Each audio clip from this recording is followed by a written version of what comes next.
ตอนนี้ถือว่าสรุปได้ฮับไปหน่อย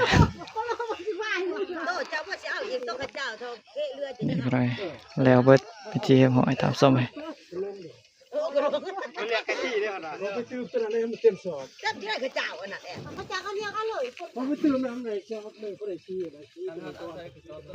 30แน่เบี้ยหาแก๊สมา130ทันเรือหา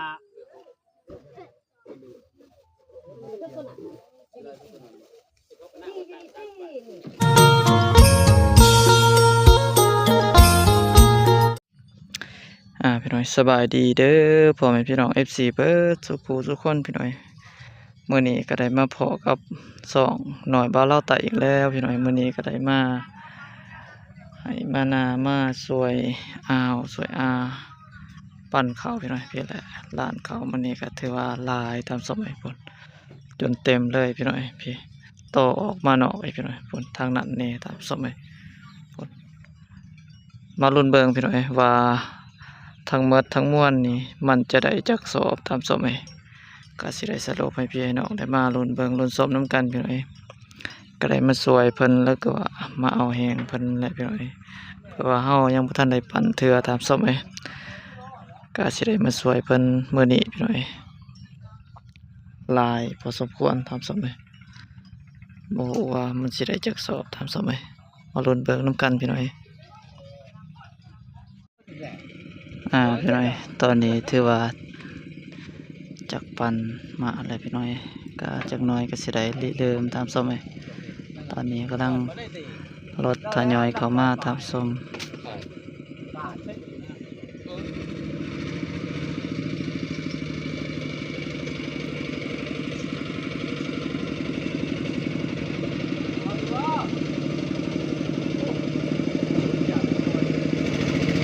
ซุปเปอร์ลอยสิ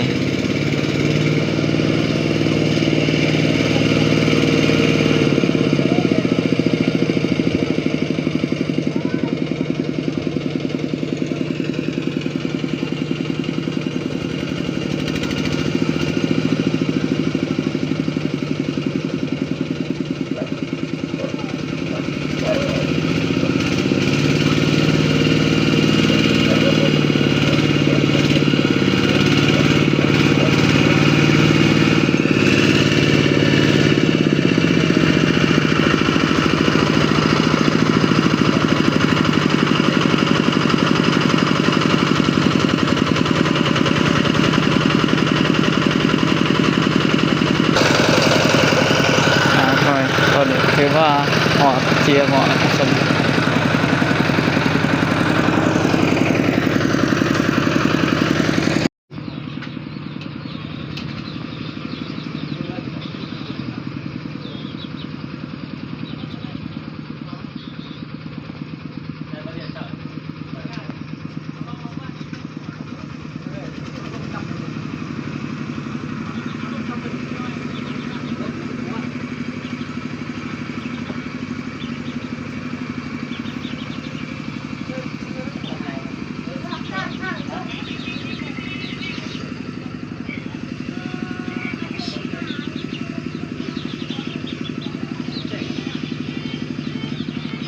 รถตัวนี้คือว่านักไปหน่อย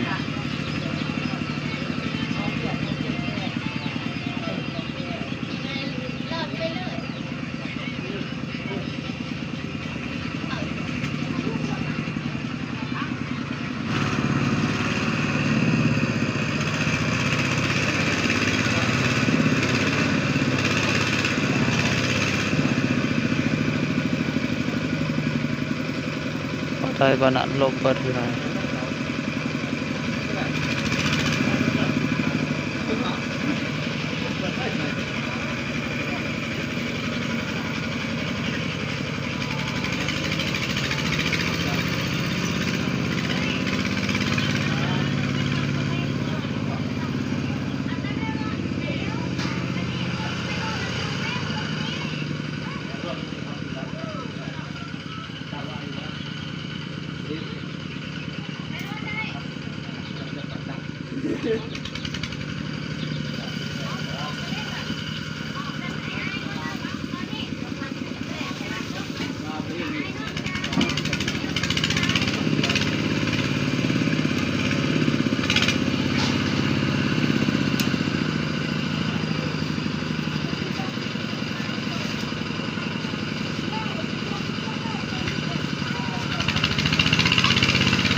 ตอนนี้กำลังได้สิเริ่ม มี พี่ ไป น้อย สิว่าเป็นปัญหาบ่นี่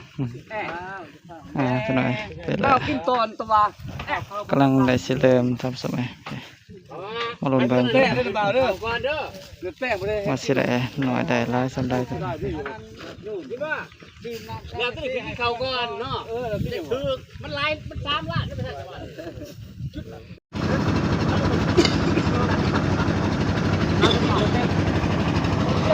่า พี่น้อยตอนนี้ก็แล้วเขาเจ้าหนึ่งพี่น้อย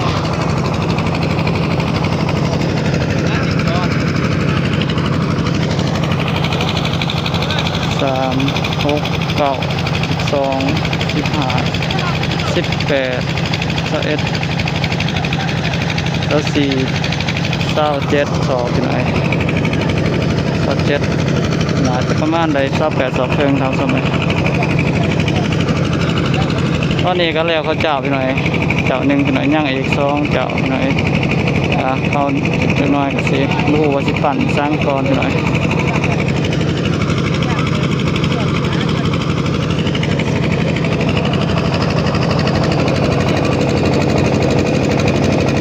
สิได้พักผ่อนกินข้าวก่อนพี่หน่อย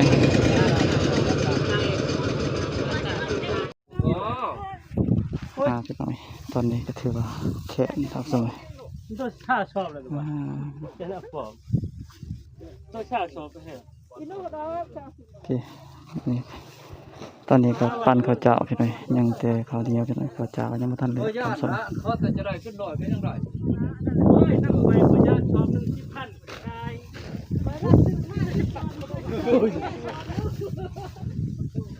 10,000ก็ได้ก็ได้พญาเนาะพญาดอกกระชอบยา อ่อนไหวปวดพี่หน่อยแขนทับสมัย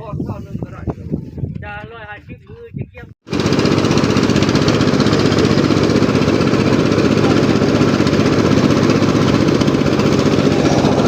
สบายพี่หน่อยบอดแดดพี่หน่อย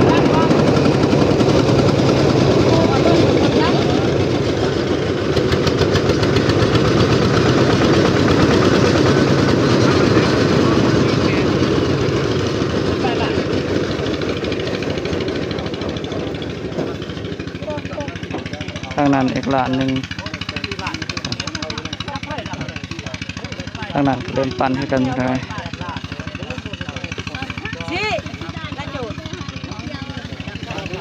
39แน่ แม่นเนาะ38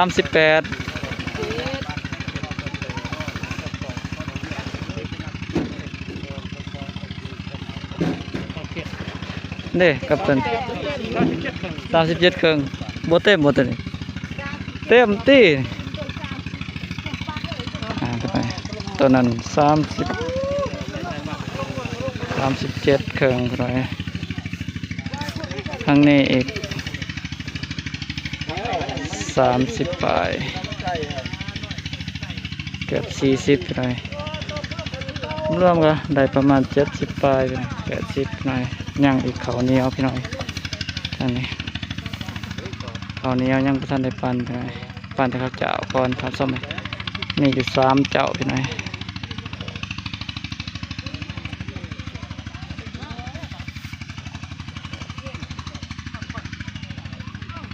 ประมาณนี้ตามสมัยตอนนี้น่าจะแม่นได้พักผ่อน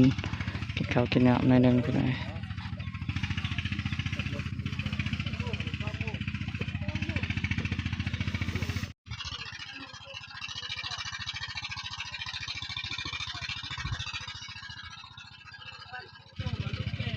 พี่น้อยหลังจากกินข้าวกินน้ำแล้วก็สิได้ลงมาปั่นข้าวเหนียวต่อทำสมัยตอนนี้ก็ได้75 สอบพี่น้อยข้าวเจ้าพี่น้อยข้าวเจ้า75 สอบยังข้าวเหนียวพี่น้อยว่าสิได้หลายได้น้อยซ้ำได้ก็มาลุ้นเบิ่งพี่น้อย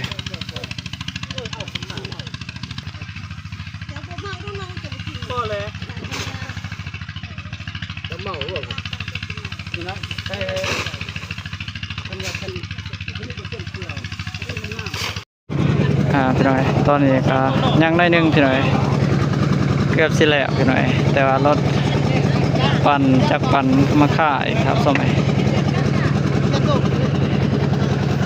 คนนี้ได้ประมาณนี้ ทียนบ่เฮ็ดเทียนสิบ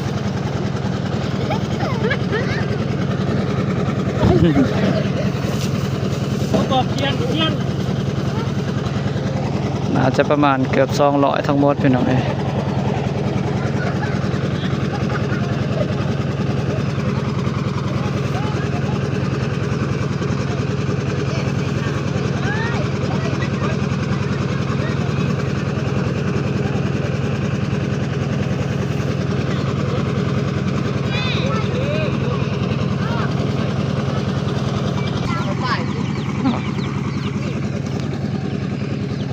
รวมเบิดเกือบ2แล้ว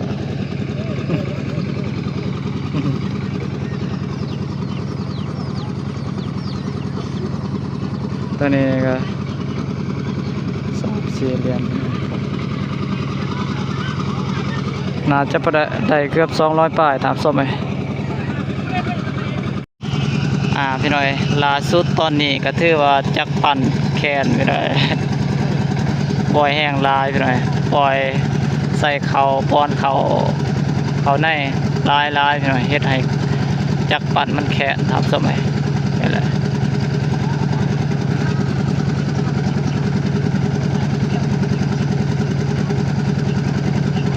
ตอนนี้ก็ยังสอกหาวิธีแก้ไขพี่น้อยปีนบ่ได้ตามส้ม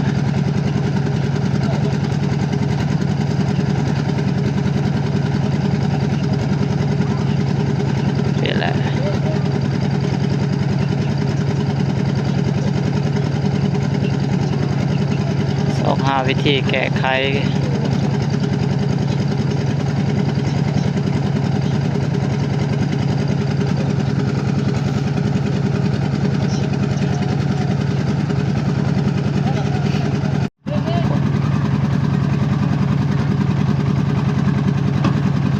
ย้อนไปหน่อยคน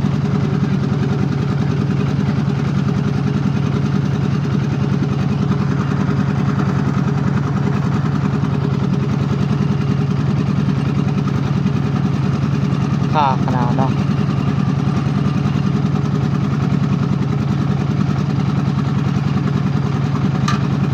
ตอนนี้คือสิได้แล้วพี่น้อยตอนนี้ก็ถือว่า5:00 ปลายพี่น้อย5:00ยังเนาะ5:00ยัง16 นาทีครับสมัยบรรยากาศยามแรงพี่น้อยตะเวนก็เกือบใกล้สิตกดินพี่น้อยส่วนล้านทางนั้นก็ถือว่าแล้วเทียมห้อยทำสมัยแต่ว่าบ่ฮู้ว่าเขาเจ้าได้ร้ายได้หน่อยซำใดทำสมัยนี่แหละ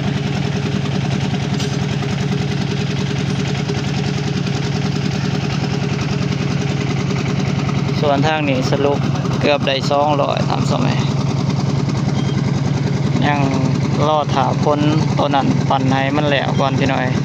หลังจากนั้นหน่อยบ่เราตายจริงสิได้สรุปให้พี่น้องได้มาลุ้นเบิ่งพี่น้อยมาหาผู้นำกันพี่น้อยว่าได้หลายได้หน่อยซำใดถามสดไหม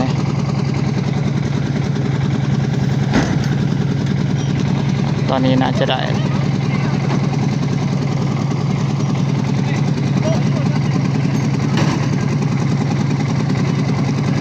เขามันซุ่มเนี่ยพี่น้อยเขามันซุ่มมันก็เฮ็ดให้เนี่ย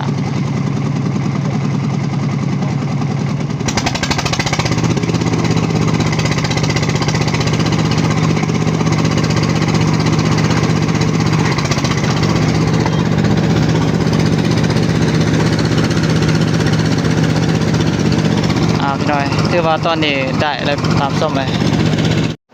พี่น้อยตอนนี้ถือว่าสรุปได้ครับพี่น้อยนี่พี่น้อยแล้วเบิดไปจีหอยตามส้มไหม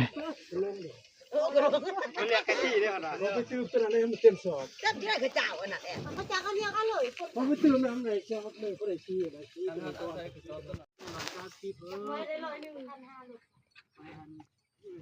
้กินหย่อนชื่อตัวกลางลอยสร้างจอบนี่ก็80ไปดิไอ้ก็ชอบจอลาเพิ่นได้สี่บ่เช้ามีเรือมาฝากทั้งหมดโดยชาวป้านี่ ไม่แก้วมันต้องหน่วยเพิ่มไม่แก้วอัน ถ้าสรุปผลพี่น้อยว่าจะได้จักสอบกันแท้ถามสมัยพอดีมืดเลยถามสมัย มาที่คุยชอบเก่าแล้วคุณไปนอนที่ ได้ค่ะ โลชาสอบมีที่มาใหม่ที่เนี่ยเพราะว่า130ได้เบี้ยหาแก๊สมา130การเงินเรือหา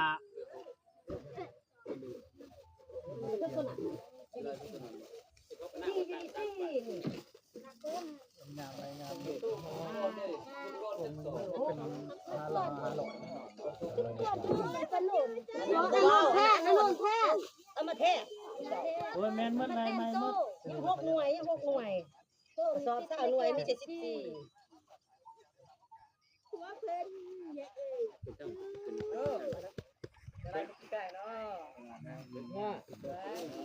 ไปหน่อย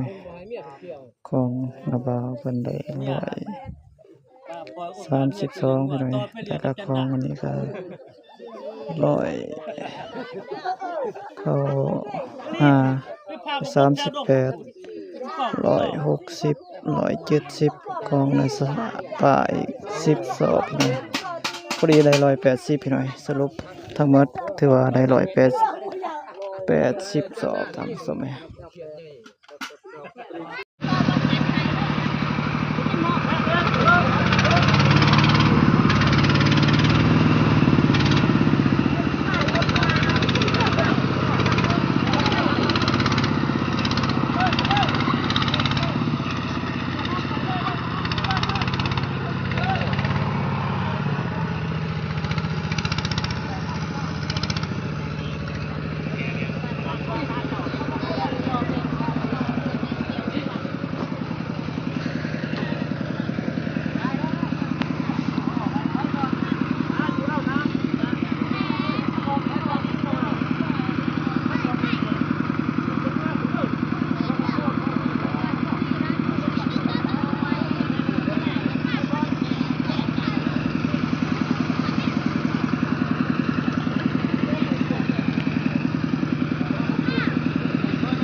ก่อนอ่ะง่ายเลย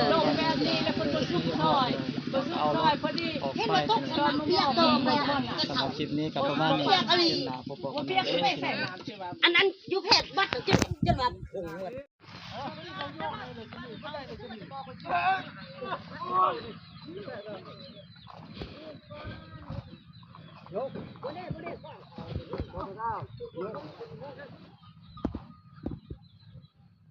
น้องมันง่ายนะเนาะ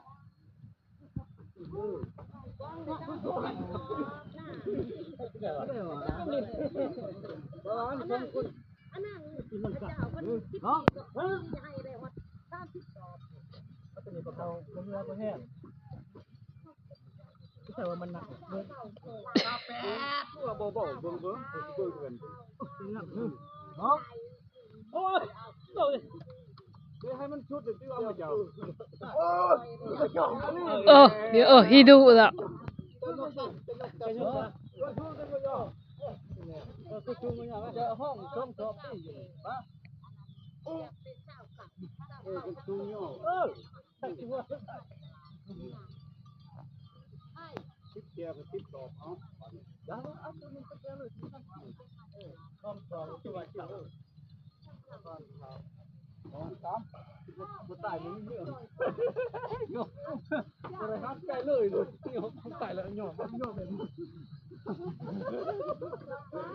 ให้ไปพักผ่อนปกติ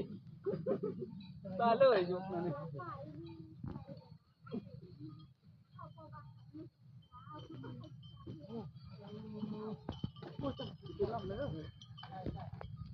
ลุงก็สูงมาเด้อ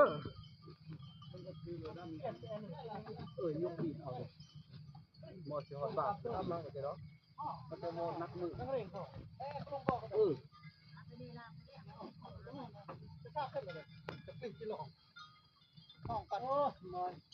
้องกลางปัดยิงหรอบ่